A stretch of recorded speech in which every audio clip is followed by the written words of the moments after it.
سوال ہے کہ بعض اصحاب پوچھتے ہیں کہ فلسطین کی سیاست میں امریکہ اور برطانیہ کی خود غرضی اور اسلام دشمن کے نتائج آشکارا ہیں۔ جماعت اسلامی نے اس معاملہ میں کبھی اپنی پالیسی کا اظہار کیوں نہ کیا؟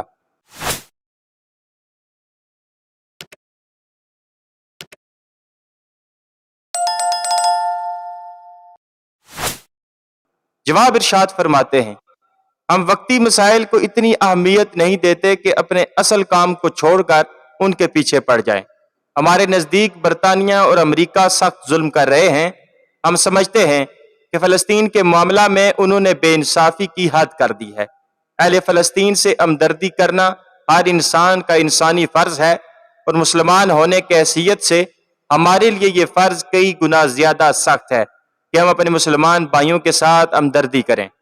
پھر فلسطین کا مسئلہ اس لیے بھی اہم ہے کہ اگر خدا نخواستہ وہاں یہودی ریاست بن گئی تو اس سے مرکز اسلام حجاز کو بھی متعدد قسم کے خطرات لاحق ہو جائیں گے۔ اس معاملہ میں دنیا کے مسلمان مدافعت کے لیے جو کچھ بھی کریں ہم ان کے ساتھ ہیں، لیکن ہمارے نزدیک اصل مسئلہ فلسطین یا ہندوستان یا ایران یا ترکی کا نہیں ہے، بلکہ اصل مسئلہ کفر و اسلام کی کشمکش کا ہے، اور ہم اپنا سارا وقت، ساری قوت اور ساری توجہ اس مسئلے پر صرف کرنا ضروری سمجھتے ہیں۔ جب تک یہ مسئلہ حل نہ ہوگا دوسرے مسائل کے حل ہو جانے سے کوئی فائدہ نہ ہوگا۔